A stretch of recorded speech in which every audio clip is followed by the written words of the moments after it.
Sometimes the hardest word to say is also the most necessary. There is a fine line between forgiveness and knowing when to say, enough is enough. It's about honoring our worth while navigating the tricky waters of human relationships. This isn't about being unforgiving.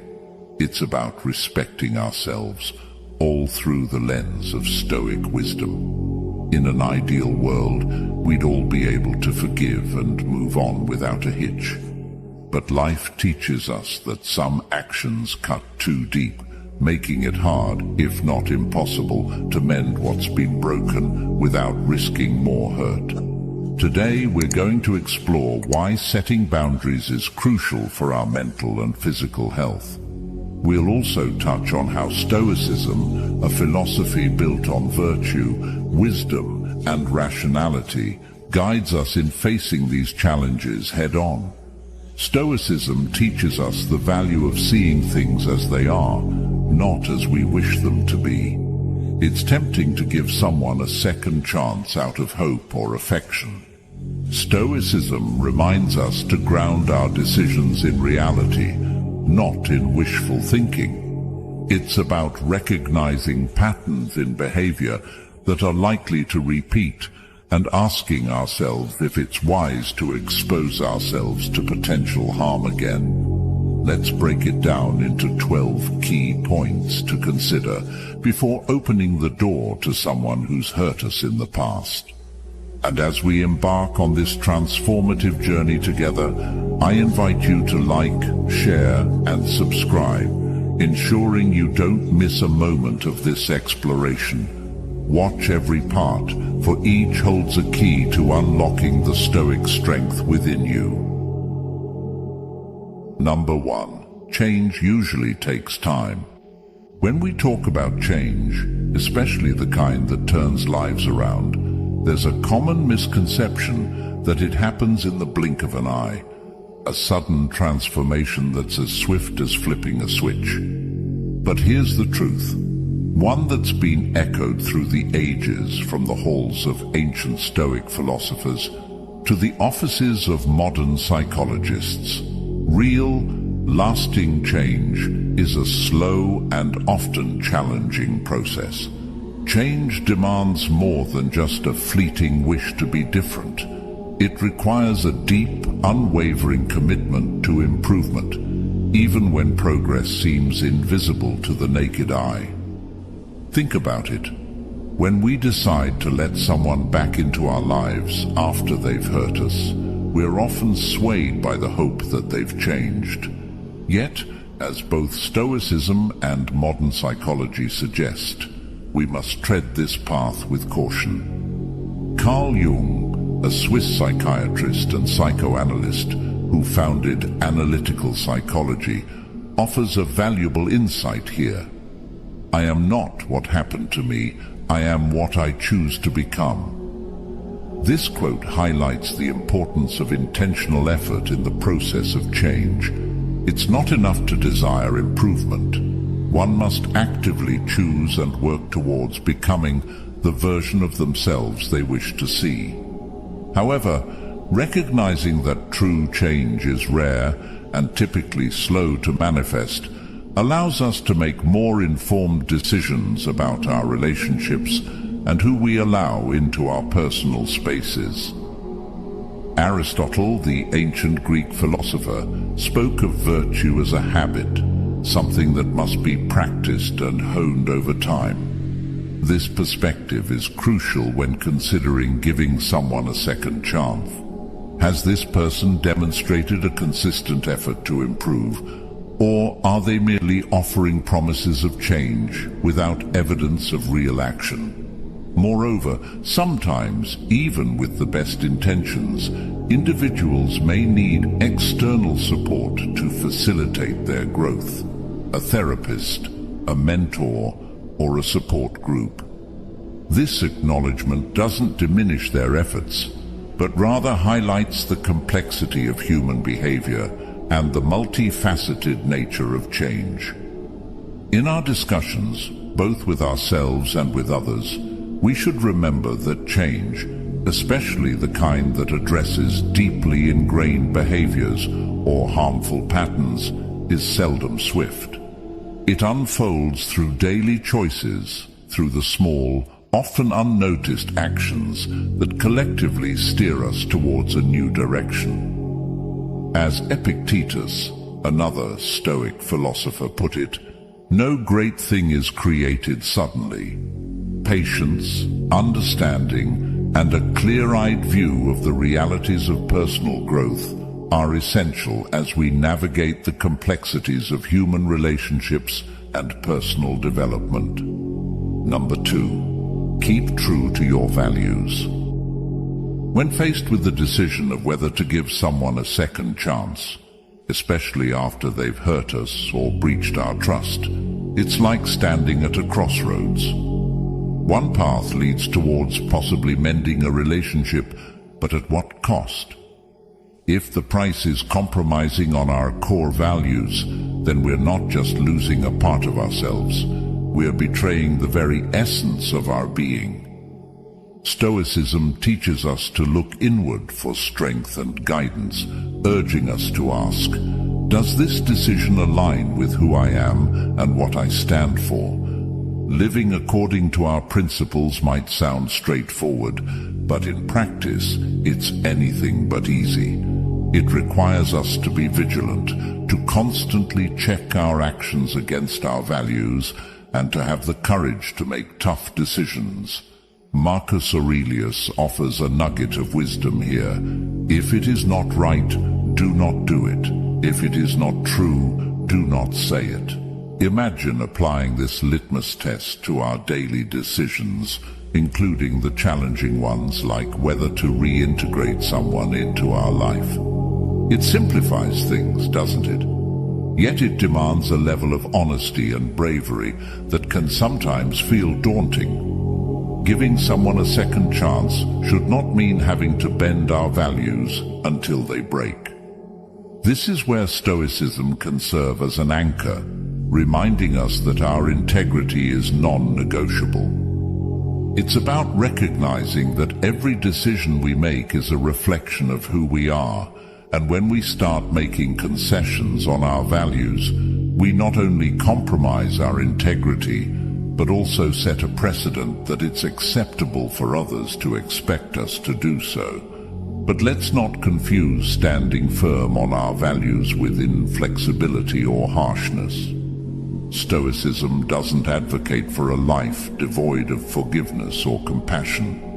Rather, it encourages us to find a balance, to be as steadfast in our commitment to our values as we are generous in our understanding of human flaws.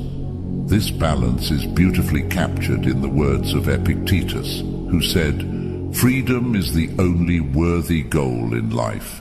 It is won by disregarding things that lie beyond our control." Number 3, genuine regret is key. The Stoics, with their profound insights into human nature, understood this all too well. They didn't see forgiveness as a mere emotional gesture, but as a rational decision grounded in the recognition of genuine remorse. Seneca once remarked, "Wherever there is a human being, there is an opportunity for kindness." This kindness, however, isn't blind. It's informed by the sincerity of the other person's regret. It's about seeing them acknowledge their mistakes, not just with words but through their actions, showing they're committed to change. Genuine regret is a powerful thing. It's not just about saying, "I'm sorry."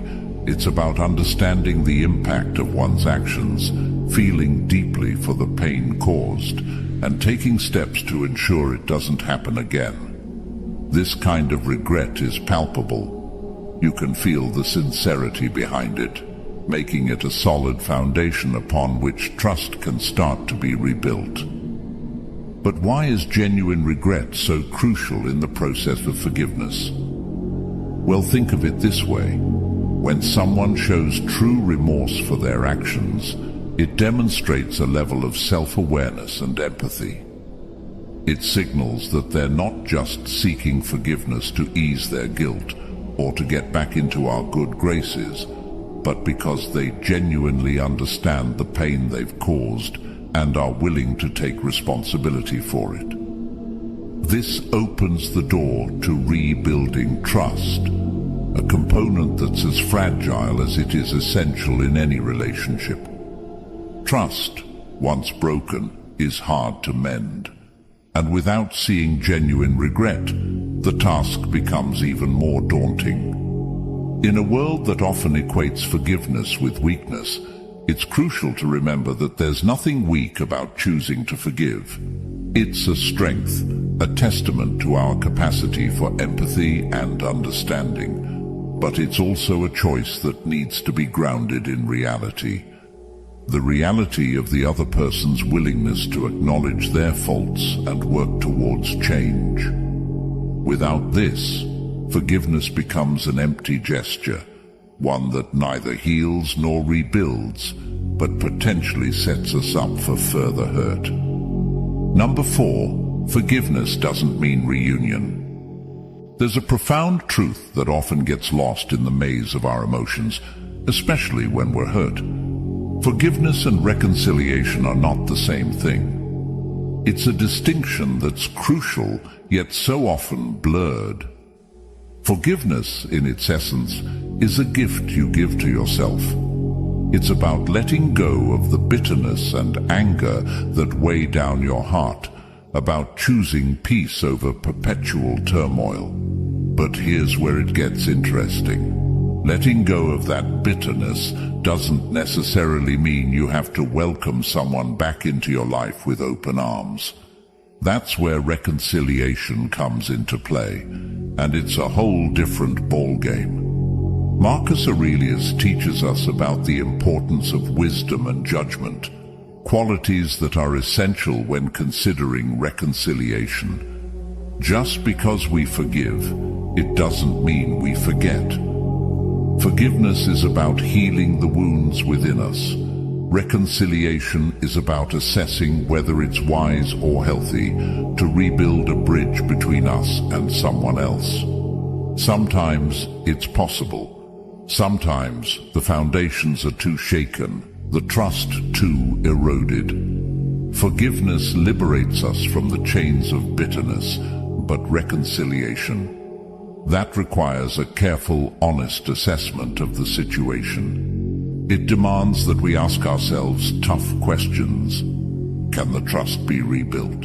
Have both parties changed and grown from the experience? Is there a mutual desire for the relationship to heal, and is it based on respect and understanding rather than dependency or fear of loneliness? Forgiveness is a solitary journey back to peace. Reconciliation is a path that two people decide to walk together, but only when it leads to a healthier, more respectful relationship. Sometimes the most courageous act of love, both for ourselves and the other person, is to forgive but not reconcile. It's about knowing that we can wish someone well, hope for their growth and happiness, without needing them to be a part of our life. Number 5. Deep-rooted problems don't just disappear.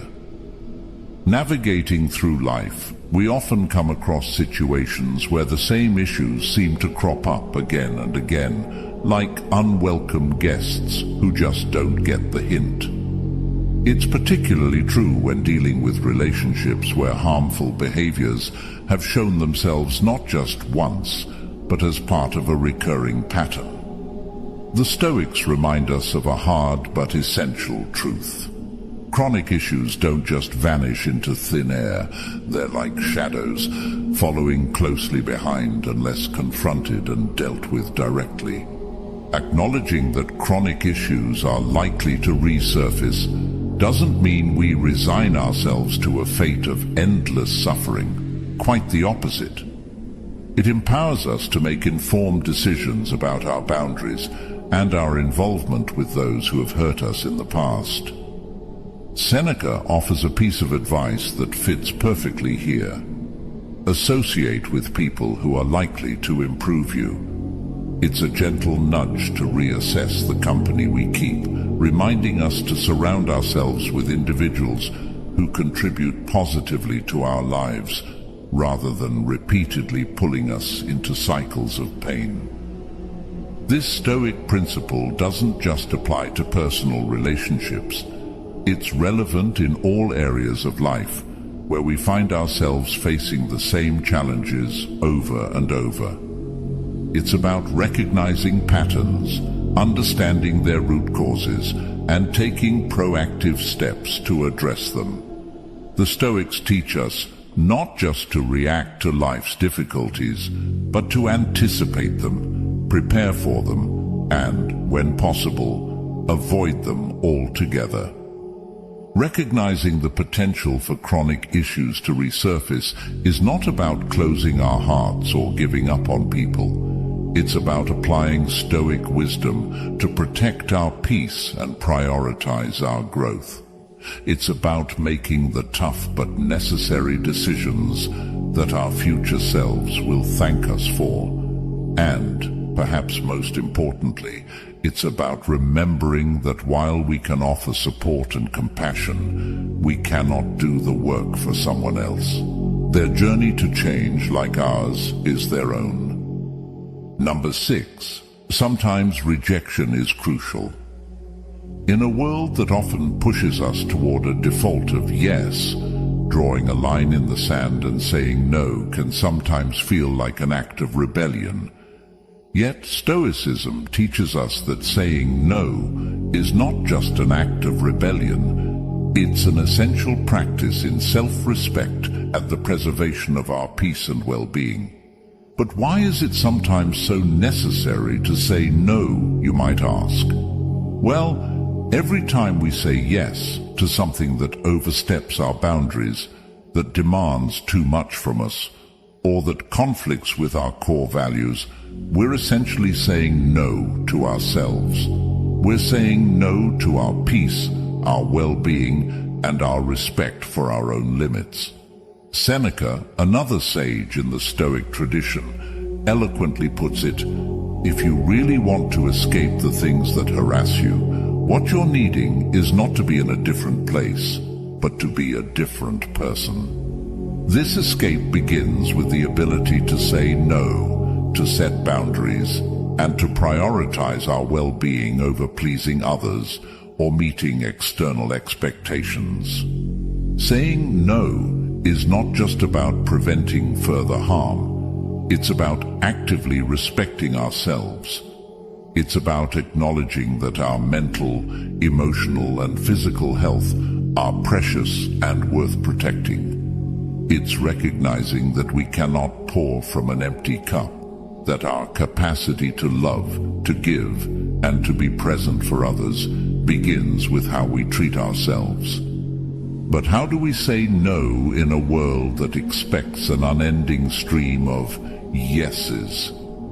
It starts with clarity about our values, our limits, and our priorities. It requires us to be honest with ourselves and with others about what we can and cannot do, what we are willing to accept, and what we must refuse in order to stay true to ourselves. The Stoics remind us that our allegiance is first and foremost to our own virtue and peace of mind. This doesn't mean we become selfish or indifferent to the needs of others. Rather, it means we approach our decisions with wisdom, discernment, and a profound respect for ourselves and the life we wish to lead. Number 7. Characteristics are deeply rooted.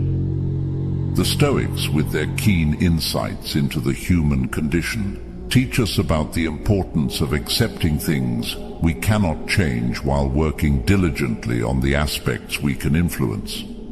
Marcus Aurelius once said, "Accept the things to which fate binds you, and love the people with whom fate brings you together, but do so with all your heart." Understanding that core personality traits are deeply rooted helps temper our expectations, both of personal transformation and of change in others. It's akin to gardening. We can water, fertilize, and tend to the plant with care, encouraging it to grow and flourish in its own unique way, but expecting an oak to morph into a pine is futile and will only lead to disappointment. This analogy brings us closer to the Stoic ideal of working with our nature, not against it. Epictetus offers a compelling directive. Don't demand that things happen as you wish, but wish that they happen as they do happen, and you will go on well. Applying this to personality traits, it's a call to shift our focus from trying to enact dramatic changes in ourselves or others towards fostering growth and development that aligns with our inherent natures. It's about recognizing the difference between encouraging positive habits and skills and the unrealistic expectation of altering the very essence of who someone is.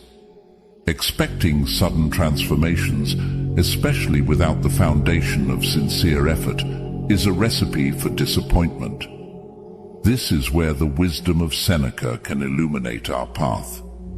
If you really want to change your life, you must first be willing to change your mind. The essence of this change begins in the mind, with a commitment to personal development and an acceptance of the slow, often challenging process of growth. Number 8. Learn lessons from the past experiences.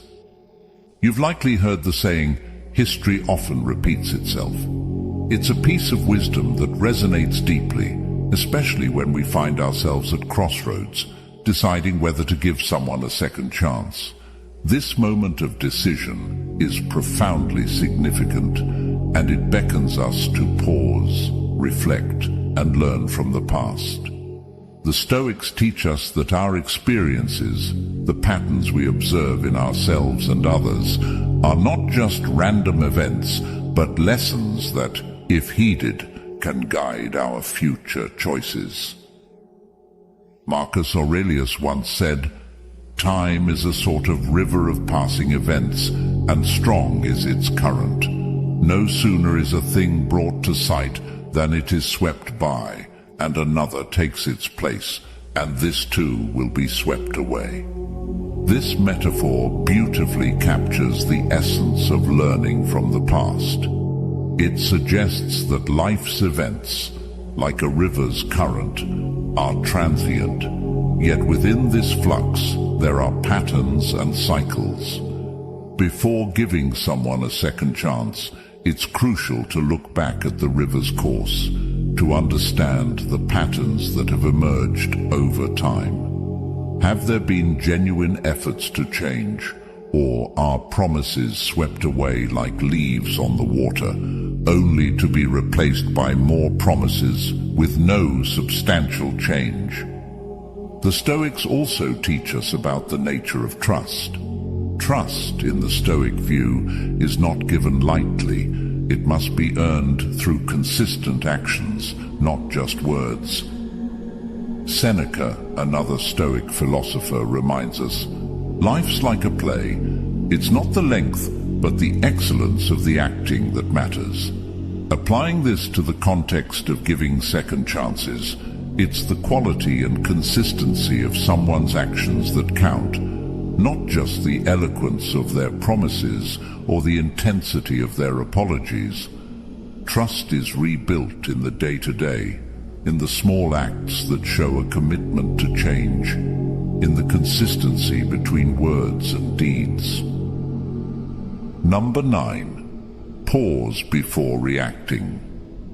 This advice encourages us to pause, reflect, and take our time before making decisions, especially those as significant as reconciliation. The Stoics, with their profound understanding of human nature, teach us that our first impulses are not always our best guides. They knew that emotions, while a natural and important part of our human experience, can sometimes lead us astray if we let them dictate our actions without reflection. Marcus Aurelius advised, "You have power over your mind, not outside events. Realize this, and you will find strength. This powerful statement reminds us that while we can't control what happens to us, we have control over how we respond.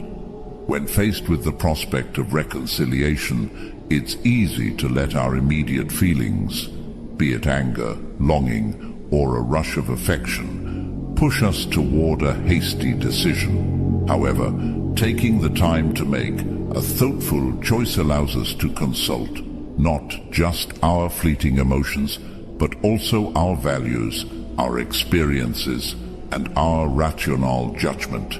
By not acting on impulse, we give ourselves the space to distinguish between fears that exist only in our imagination and genuine, thoughtful considerations about our future well-being. Epictetus, with his characteristic clarity, puts it succinctly: "Don't be carried away by your desires, as if you were a feather in the wind." The path to reconciliation should not be one that we're blown onto by the changing winds of our emotions. Instead, it should be a path we choose deliberately, after careful consideration of not only what we feel in the moment, but also what we have learned from the past and what we aspire to for the future. Number 10. Nothing is guaranteed. Life's inherent unpredictability is something that can often leave us feeling like sailors adrift on a vast, uncharted ocean. We set our sails towards the horizon, fueled by hope and determination. Yet the sea has its plans, its storms, and its calm. The Stoic approach to life's uncertainty doesn't advocate for passivity or resignation, but rather for a dynamic engagement with life that is both hopeful and realistic. Seneca, another great Stoic thinker, advised, "Luck is what happens when preparation meets opportunity." This perspective invites us to prepare not just for the opportunities, but also for the challenges that life might throw our way. It's about doing our part, working, hoping, and loving, while understanding that the outcome is not ours to command. This Stoic wisdom is especially relevant when we face situations that demand change, either from ourselves or from others. It's natural to hope for the best, to dream of transformation and growth. However, the Stoic reminder that nothing is guaranteed serves as a grounding force, urging us to temper our expectations with a dose of reality. It encourages us to ask ourselves, how will I respond if things don't change? What can I control in this situation? How can I find peace and fulfillment regardless of the outcome? In embracing the Stoic teaching that nothing is guaranteed, we learn to cultivate a certain kind of inner strength and flexibility. It's about developing the ability to face life's unpredictabilities with courage, to remain steadfast in our values and commitments, even when the ground seems to shift beneath our feet. It's about learning to cherish the process, the effort, and the love we put into our endeavors, independent of their outcomes. Number 11. Balance emotion and reason. The Stoics didn't advocate for the suppression of emotions, as is commonly misunderstood, but rather for their integration with rational thought. This harmonious balance they proposed is key to making decisions that truly serve our best interest. Marcus Aurelius eloquently said, "The happiness of your life depends upon the quality of your thoughts." This insight underlines the Stoic belief in the power of reason as the foundation for a fulfilling life. Yet, Aurelius was also a man of deep emotion who faced personal loss and the immense pressures of leadership. His writings reflect a profound understanding that emotions are a natural part of the human experience. to be acknowledged and understood, not dismissed. The Stoic practice of balancing emotion and reason starts with self-awareness.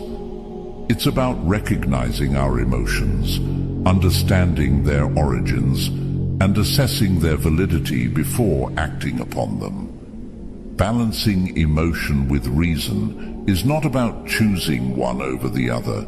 It's about allowing them to inform and complement each other. It's recognizing that emotions can provide valuable insights into our values, needs, and desires, while reason offers the clarity and perspective needed to navigate life's complexities effectively. This balance is what enables us to make decisions that are not only aligned with our immediate feelings, but also with our long-term well-being and values. The journey towards achieving this balance is ongoing, a daily practice of mindfulness, reflection, and self-discipline. It involves pausing before reacting, examining our emotions with curiosity and compassion, and engaging our rational mind to consider the broader context and potential outcomes of our actions. This Stoic approach to decision-making empowers us to live more intentional, fulfilling lives, where our choices are guided by a deep understanding of ourselves and the world around us. Number 12. You play a role in your life. Navigating the journey of life, we often find ourselves at the helm, faced with decisions that shape our course. Among these, who we choose to allow into our inner circle stands out as particularly significant. It's here, in these moments of choice, that the timeless wisdom of Stoicism shines a guiding light, reminding us of a powerful truth. We play an indispensable role in our own lives. This realization empowers us to take control of our reactions and the company we keep, underscoring the fact that choosing not to give someone a second chance can be an active decision to prioritize our well-being. The Stoic philosophy teaches us about the importance of discernment and self-respect in our interactions with others. Seneca, another Stoic luminary, eloquently stated, "Associate with those who will make a better man of you." This advice encourages us to be selective about whom we let into our lives, urging us to surround ourselves with individuals who uplift us, respect our boundaries, and contribute positively to our growth. It's a call to action, reminding us that we have the agency to choose our companions and, by extension, the influence they have over our lives. Epictetus, known for his practical approach to Stoicism, emphasized the significance of focusing on what is within our control. He advised, "It's not what happens to you, but how you react to it that matters." This principle is especially relevant when considering the role we play in our lives. It reminds us that while we can't control the actions of others, we have complete authority over our responses, including the decision to maintain or end relationships. By choosing not to give someone a second chance, we're not acting out of malice or bitterness, but from a place of self-care, asserting our right to a life marked by tranquility and respect. Choosing to prioritize our well-being is not a sign of weakness or selfishness. Rather, it's an act of strength and self-respect. It's acknowledging that our mental, emotional, and physical health are precious and deserve protection. This doesn't mean we close ourselves off to reconciliation or forgiveness. Instead, it means we approach these concepts with wisdom, understanding that forgiveness can coexist with the decision to keep our distance when necessary. As we journey together through the landscapes of Stoicism and the art of living, remember that the essence of our exploration is not just about acquiring knowledge. but about transforming our lives from within. The wisdom of the Stoics invites us to embrace the power we hold over our own narratives, to navigate life's tumultuous seas with courage, wisdom, and serenity. It's a call to live deeply, to choose deliberately, and to love the journey with all its twists and turns. So, as we part ways for now, let this be your guiding light. You are the sculptor of your destiny, the author of your story. In your hands lies the chisel to shape your reality, to carve out a life of purpose, peace, and profound fulfillment. Remember, the most beautiful stories are those penned with intention, draped in resilience, and sung with the melody of inner strength. If this journey through the Stoic philosophy has sparked a flame within you, if you're eager to dive deeper into the art of living a balanced, meaningful life, I invite you to explore our playlist on the screen. Each video is a chapter, each lesson a stepping stone, on the path to your most authentic self. Together, let's continue this journey, exploring, learning, and growing. Because in the end, it's not just about navigating life's challenges. It's about thriving amidst them, crafting a masterpiece from the canvas of our existence. Watch the playlist, continue the journey, and remember, the power to live a life of wisdom, virtue, and joy lies within you.